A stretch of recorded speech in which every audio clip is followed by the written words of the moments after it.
Dr. Jaime Seeman is a holistic obstetrician and gynecologist with a focus on fitness, nutrition, and ketogenic therapy. Known for her medical expertise and media appearances, please welcome Dr. Jaime Seeman. Thank you, Dave.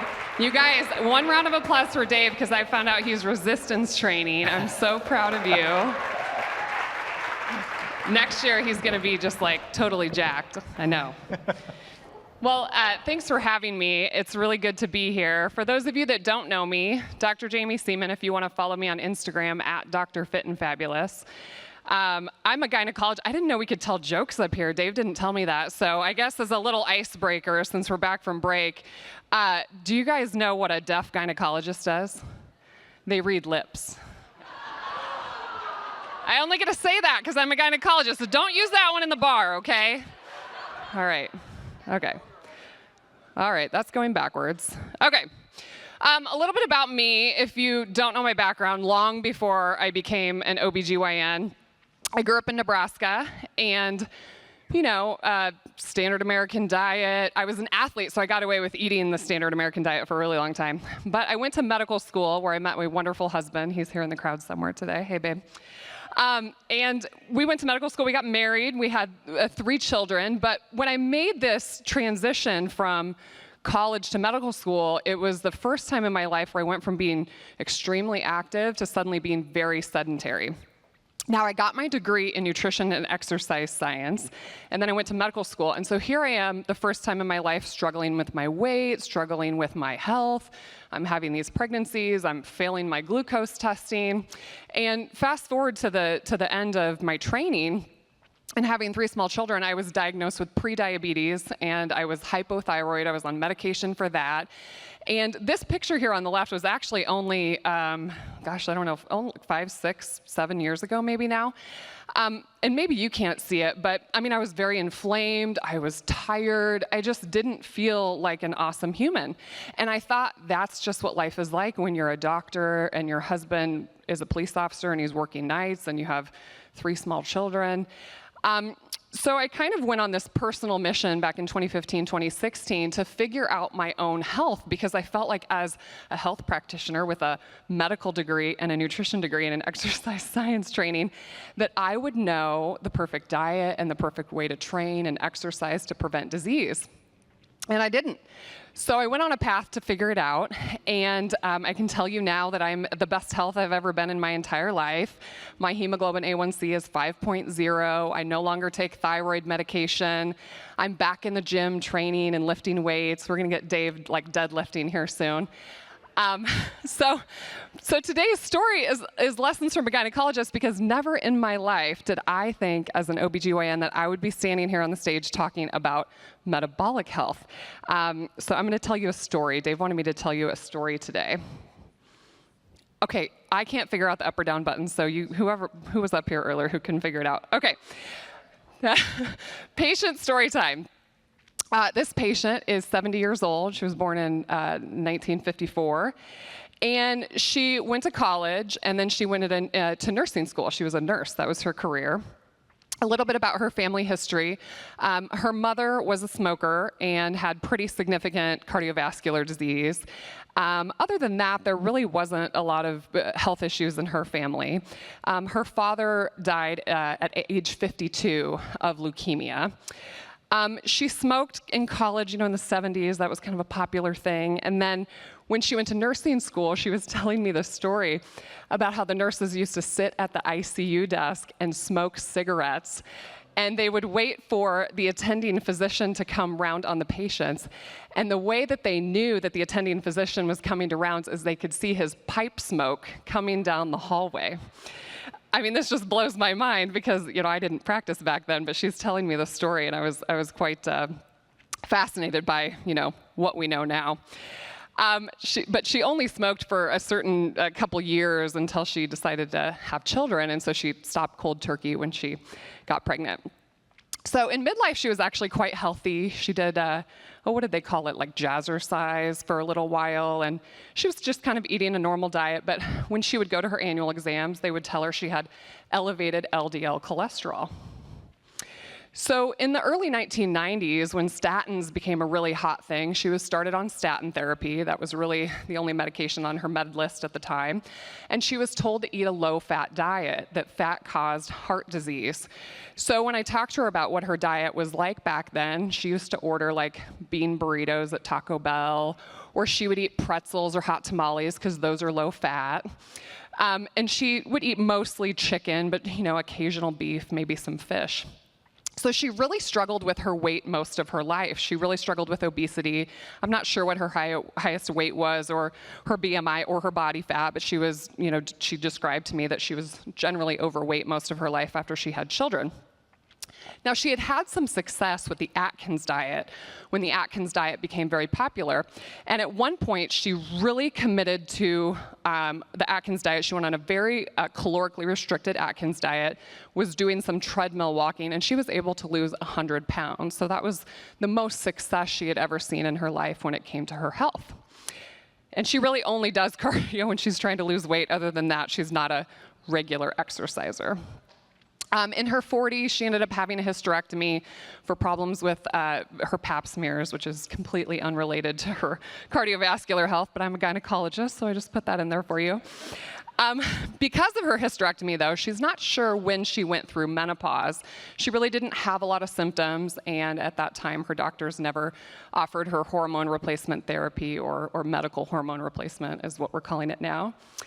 But she continued on high-dose statin therapy, and she did have some side effects from it. She described at certain points her doctor would trial different statins because she was having some myalgias, or she would have some elevation in her muscle markers on her lab work, so she was on and off lots of different statins.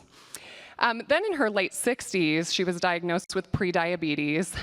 She was also diagnosed with Hashimoto's, which is an autoimmune thyroid condition, but she never had to go on thyroid replacement. And then in her 60s, she started getting on social media, and she would see Instagram and all these things talking about how evil statins were. So she really started to question if she should be on a statin for her LDL cholesterol. And so at one point, she talked to her primary care doctor about stopping her statin therapy. And her doctor was very opposed to this idea, but she said, okay, well, why don't we take you off of it, and then I'll have you come back in like 6 to 8 weeks, and we'll recheck your lipid panel. Well, for those of you that don't know, her doctor is quite evil, because what will happen when you suddenly stop statin therapy is you'll get this rebound effect in cholesterol, and her cholesterol is going to be through the roof when she goes to get this blood draw, which is exactly what happened. So she panicked, and her doctor restarted her on the statin therapy. So then at age 68, she starts seeing things on the social media about this coronary artery calcium scan. And so I actually recommended to her that maybe she should go get a coronary artery calcium scan, because this is an excellent way for patients with elevated LDL cholesterol to risk stratify, essentially, the possibility that they may have a cardiovascular event. So she goes to get the CAC scan, and I want to take a public survey of what her score was. Is there anybody that thinks her score was 0? Any takers? Any takers? A few, okay. How about 250? Anybody at 250? Anybody at 500? Okay, a few. 1,000? 1,500? 2,000? Anybody at 2,000? Okay, we have a great bell curve in the room. We have a great bell curve. Her score was just under 1,900. So she had a really, really high calcium score. So she panicked, absolutely panicked. And she went to see a cardiologist to decide what to do next about this incredibly high coronary calcium score that she got. So they did something called a CT angiogram. So she goes in, and they put dye into her IV, and they put it through her heart, and they scan her in the CT scanner. And it confirmed that she had very significant atherosclerotic disease. There wasn't any narrowing that they could see, but she did have complete occlusion of her right coronary artery. But there was what they call significant collateral circulation. So this had happened over a really long period of time, and her body was able to make these small little blood vessels around that blocked right coronary artery. So it appeared from the CT angiogram that her heart would still be perfusing. Cardiology adjusted her statin, actually increased her dose, I believe. And when she asked them about a ketogenic diet, because she had been hearing about that on social media, they told her that that would kill her, that saturated fat was a horrible idea, and that she should consider a plant-based Mediterranean diet. So now she's even more confused. She did seek the advice of an integrative cardiologist who was quite supportive of her ketogenic diet, adjusted some supplements that she was taking, and also talked to her about other holistic and integrative modalities. And for those of you that don't know, after my OBGYN residency, I completed a fellowship in integrative medicine. So for these patients, I'm very supportive of these alternative therapies, but I do practice Western medicine. And for most of my patients, it's kind of finding the balance of what's going to really give them, the best quality of life. So I was really supportive of this. During COVID, she developed pretty severe atrial fibrillation and just started to get very paranoid because she would get symptoms from the AFib and she wasn't sure if she was having a heart attack. So she was constantly trying to decide when to call her cardiologist and when to go to the ER, or maybe if she should just stay home and count her blessings. So at one point they said, well, let's get a stress test. Let's put you on a treadmill and we'll, increase the speed and we'll put it on an incline and we'll really see how well your heart is perfusing when you exercise, because knowing that she had this horrible disease, she was actually afraid to get back on the treadmill and start walking. Well, she passed the treadmill stress test with flying colors. They were actually quite surprised how long she could go in the stress test with how bad her CT angiogram looked. But they did an echo right after the stress test, and it did show some wall motion abnormalities. So they were a little bit concerned that maybe there was some hypoperfusion happening, and they really didn't know what to tell her at that point.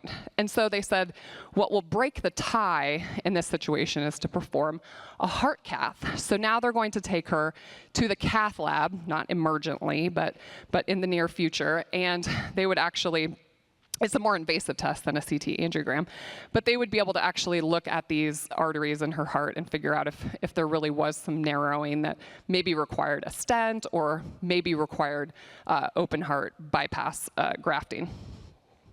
Okay, so the patient is actually my mother, and this is my mom. She's not here, but maybe she'll watch this on YouTube. So when I went to medical school, my mom said, I don't care what you do, but please don't be an OBGYN. That's all she said. And she was in nursing, and then later in her life, she got into healthcare administration. She actually was in charge of the Department of Surgery. So at a young age, she exposed me to medicine, and she's the real reason that I went into medicine. She'd had a hysterectomy, so she said I was no good to her anymore, because she was like, why couldn't you do plastic surgery or something? Well, who would have known years later I was helping my own mother, navigate our healthcare system, and she had significant metabolic disease and significant heart disease. And I was just amazed sometimes sitting in these meetings, or these clinic visits with her and listening to what these doctors had to say. So my mother has taught me so much. And so I'd love to just dedicate this whole talk to her because I am her daughter. And my father's side, so my family history, so my mother obviously has very bad cardiovascular disease. My father comes from a long line of normal BMI diabetics. So it's no surprise that when I abused carbohydrates and stopped working out that I developed prediabetes. So thank God for my parents for teaching me so many lessons that, hopefully I can pass down to my own three daughters. So let's talk about my mom's case. What can we really learn from this? So she was on statins for 30 plus years, and we'll call it a low-fat diet, but it wasn't healthy. It was like a standard American low-fat diet. But her question to these cardiologists was, I've been on statins for a really long time that are supposed to prevent heart disease, and I have horrible heart disease. Now, what the statins probably did is they probably hardened the calcium plaques, so you can imagine her coronary arteries are like these just concrete pipes, which is good because unstable plaques are more likely to rupture and create a heart attack. And they actually think she may have had like a silent myocardial infarction at some point as that right coronary artery was closing down. But she developed cardiovascular disease.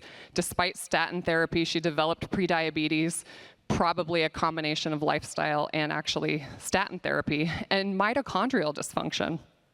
She also developed sarcopenia. Now, she didn't do resistance training, and she developed osteopenia. So her first DEXA scans showed that her bones were softening once she was postmenopausal. So I want to talk to you about the role of menopause and the role of estrogen. I'm not a cardiologist. I'm not a lipidologist. But estrogen actually plays a very important role in our cardiovascular health and in our metabolic health.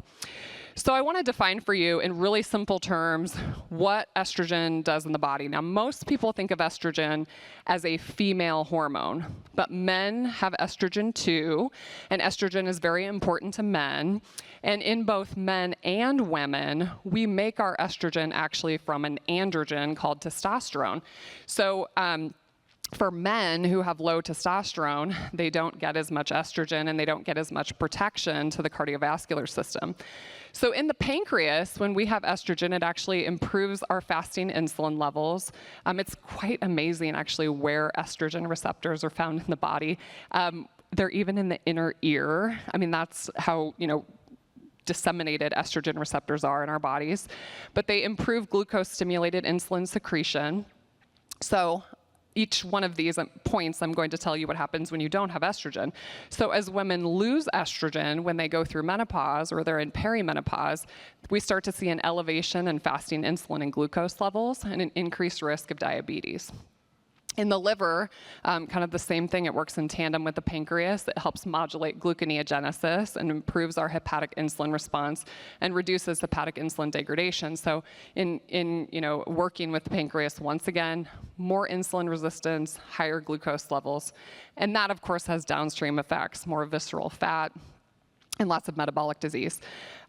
In the adipose tissue, estrogen also improves insulin sensitivity. In the talk earlier, somebody was talking about lipoprotein lipase. So it actually affects lipid metabolism within the fat cells, but it also reduces oxidative stress.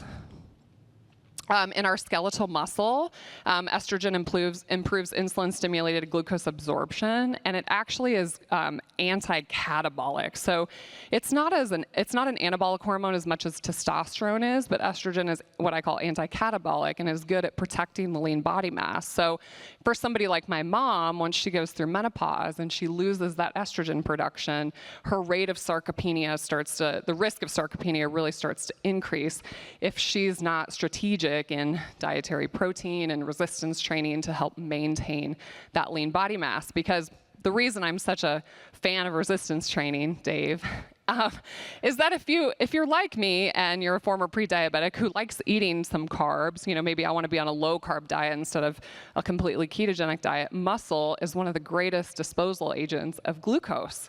So if we can keep healthy muscle tissue, it helps us avoid metabolic disease. Now, within the endothelium, which is the lining of the inside of our blood vessels, estrogen improves nitric oxide production, which is a vasodilator. So it helps those blood vessels dilate and keep them from constricting, which we know if they constrict too much, it can increase our blood pressure. So it's not uncommon after menopause. I literally just had a patient this week that was in my clinic, and she suddenly had hypertension after she went through menopause. And so her doctor started her on a blood pressure medication, and she came to talk to me about whether medical hormone therapy was a good idea for her, because she really was doing a lot of lifestyle things well and developed this hypertension out of nowhere. The brain. The brain loves estrogen. It's very neuroprotective to our brain, especially an aging brain. It is an important part of our development as a young girl, primary sexual development, cognition, our memory, maintaining our body temperature, and of course that drives our feeding and sexual behavior as humans. So with the loss of estrogen as women enter menopause and beyond, there tends to be hypometabolism of glucose. So there's about, from what I've seen in the studies, about a 30% reduction in brain energy. So with the loss of estrogen, there's a brain energy deficit, and patients will develop mild cognitive impairment, increased risk of things like Alzheimer's. We see a lot of mental health disorders that can happen due to the loss of estrogen in the brain. And then I mentioned, when it comes to bone, that my mother developed osteopenia. It does inhibit bone resorption and remodeling. So estrogen and testosterone, hormones in general, are very protective to our bones. So as women make this transition, the bones will increase their bone resorption, they'll start softening. And we typically actually, unless patients have risk factors, aren't screening with DEXAs until women are in their 6th decade of life. So once you're 10 or 15 years past menopause, a lot of damage has been done to the bones in that regard. So I'm a huge fan of getting these scans done a lot earlier so that patients can see where their bone health is. We reach our peak bone mass actually very early in life, like in our 20s.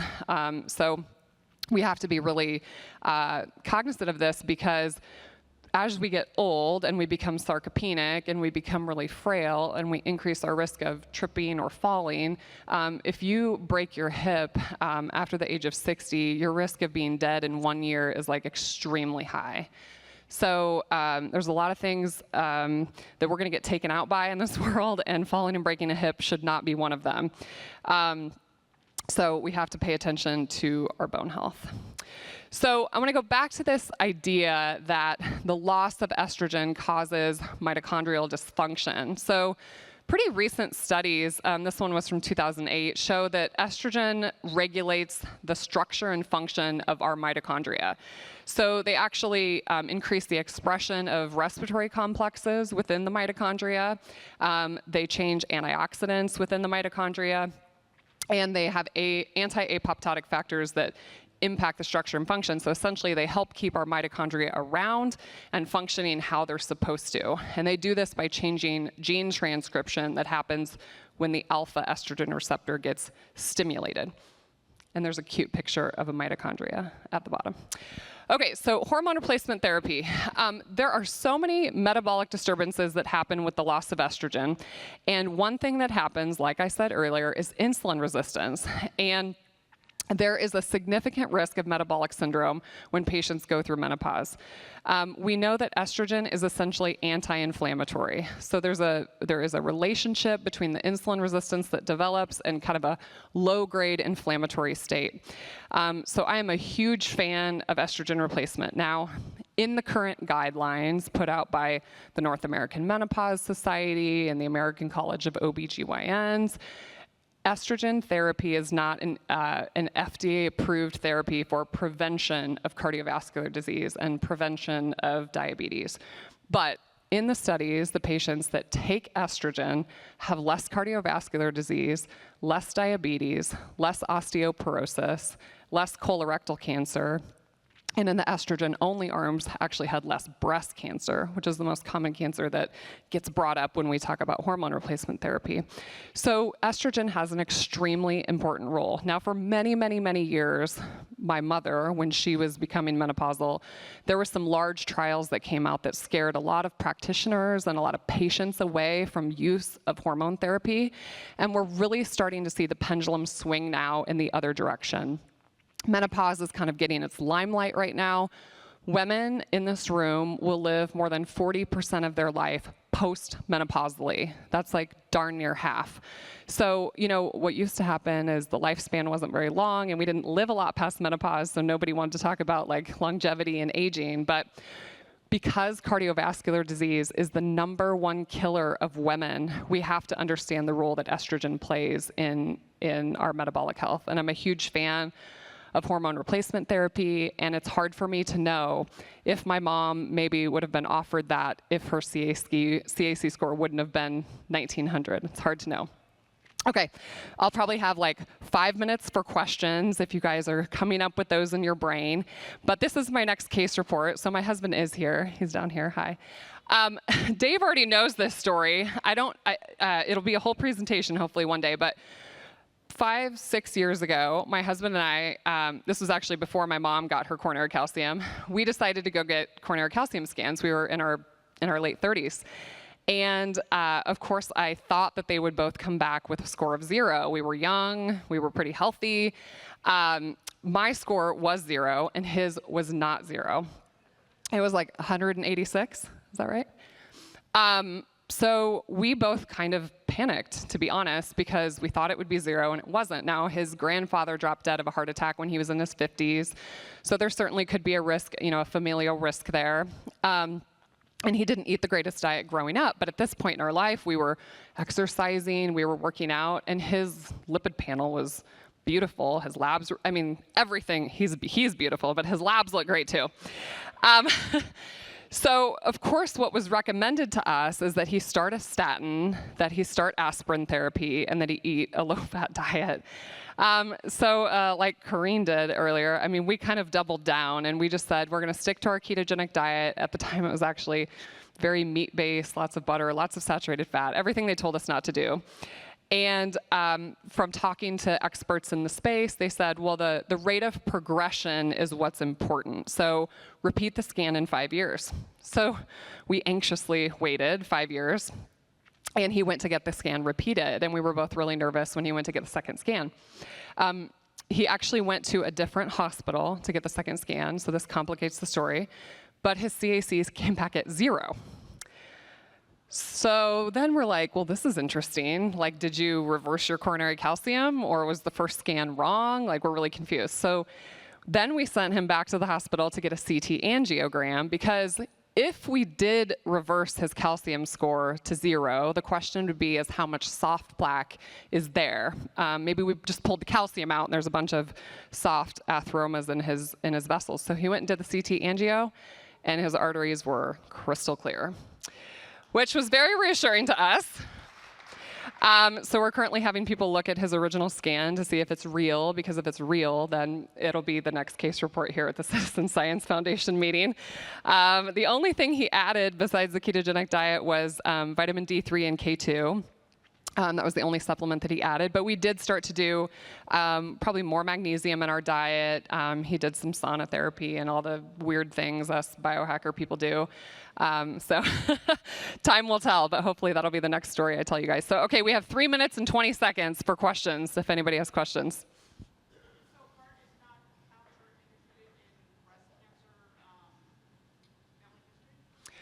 The question is hormone therapy contraindicated with a family history of breast cancer? And that is correct. It is not contraindicated. Personal history of breast cancer, we wouldn't use it. But if you have a family history, it does not mean that you're not a candidate for it. There is no basic science research that shows that estrogen or progesterone causes a breast cell to turn into a cancer cell. That mutation happens likely through some other mechanism. But a breast cell, when it first turns into a cancer cell, it maintains its receptors. So it maintains its estrogen and progesterone receptors until it mutates further. So if you have a breast cancer cell in your breast right now that we can't see with mammogram or MRI, I can't feel it, you can't feel it because it's not big enough, and I give you hormone therapy, it could make it grow. And that's what happens a lot of times is somebody will start therapy, get diagnosed, and they're like, whoopsie, took estrogen, got breast cancer. So that's what we thought for a really long time. But no, you would still be a candidate.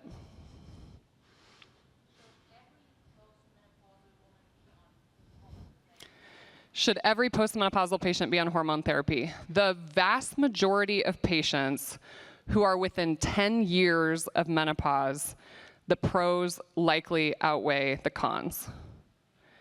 It's an individual discussion. I mean, like I said, the pendulum is really swinging, and from my standpoint, the patient really has to want to do it. I mean, I have patients that are convinced it's going to do something, and in that case, then we just don't do it. But for the vast majority of patients within 10 years of menopause, it's a good idea to consider it. After 10 years, the benefits aren't as robust. It does not mean that if you're 10 years past menopause, you can't do it, but it's much better in mitigating risk than reversing existing metabolic disease.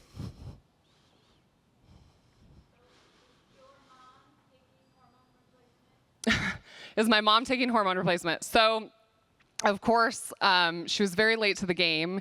Because of her osteopenia, we actually did put her on a short stint of estrogen and testosterone replacement, and we actually saw a significant improvement in her bones. So she did it for a short while to help her muscles and her bones, but there was a lot of question with her cardiovascular disease if it was a good idea or not. And the unfortunate part is we don't have that literature. So my poor mother was sitting there like in a Las Vegas casino deciding to put money on red or black, legitimately, because we don't have randomized control trials where we take people with significant heart disease and put half of them on estrogen and half of them not and find out what happens. And I think most cardiologists would be scared to do that. But we know what estrogen does. I mean, I just told you, it's a vasodilator, it stabilizes the endothelium. But with oral estrogen replacement, there is an increased risk of thrombosis because it increases clotting factors, but we don't see that with transdermal, so like through the skin. So my question, in a study is, would transdermal estrogen therapy be helpful to these patients? But I cannot tell you that answer. Thank you, Jamie. Thanks, so Dave.